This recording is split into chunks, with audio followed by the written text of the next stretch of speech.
হিজরির রবিউল আউয়াল মাসে নবী করিম সাল্লাল্লাহু আলাইহি ওয়াসাল্লামের ওফাত হয়েছে এবং মদিনায়ে মুনাওয়ারায় মসজিদে নববীর পাশে রওজা মুবারকে শায়িত হয়েছেন।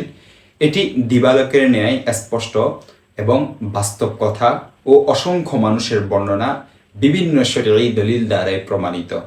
কারো পক্ষে তা অস্বীকার করা সম্ভব নয়। তবে আম্বিয়ায়ে কেরামের একটি বৈশিষ্ট্য হলো তাদের মৃত্যুর পর আল্লাহ তাআলা তাদের শরীর মোবারক সম্পূর্ণ পূর্বের অবস্থায় হেফাজত করেন এবং শরীরের সাথে রূহের সম্পর্ক সৃষ্টি করে দেন।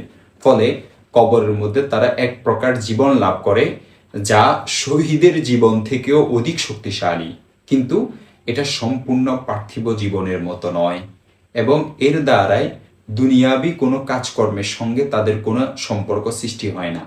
নবী করিম সাল্লাল্লাহু আলাইহি ওয়াসাল্লামের মৃত্যু হয়নি, তিনি এখনো জীবিত আছেন এবং দুনিয়াবি কাজ করেন, এটা সম্পূর্ণ বাস্তব বিরোধী বক্তব্য এবং শরীয়ত পরিপন্থী কথা। বেদাতীরা এ জাতীয় বিশ্বাসের ভিত্তিতে হাজারো শিরিকের পথ উন্মুক্ত করে থাকে। এ ধরনের কথা বলা অথবা বিশ্বাস রাখা কবিরা গুনাহ, যার দ্বারায় তাওহীদের এবং আকীদার ক্ষতিগ্রস্ত হওয়ার আশঙ্কা সব থেকে বেশি থাকে।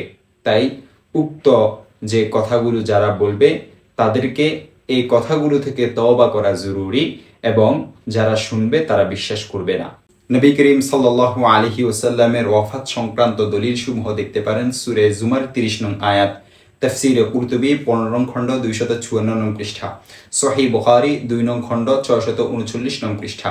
নবী করিম সাল্লাল্লাহু আলাইহি ওয়াসাল্লামের হায়াত সংক্রান্ত দলিল সমূহ দেখতে পারেন শিফাউস সাকিম ফি জিয়ারাতি খায়রিল আনাম 191 নং পৃষ্ঠা, ফাইজুল বারি 2 নং খণ্ড 64 নং পৃষ্ঠা, ফাতহুল মুলহিম 1 নং খণ্ড 329 নং পৃষ্ঠা, মিরকাতুল মাফাতিহ 2 নং খণ্ড 223 নং পৃষ্ঠা।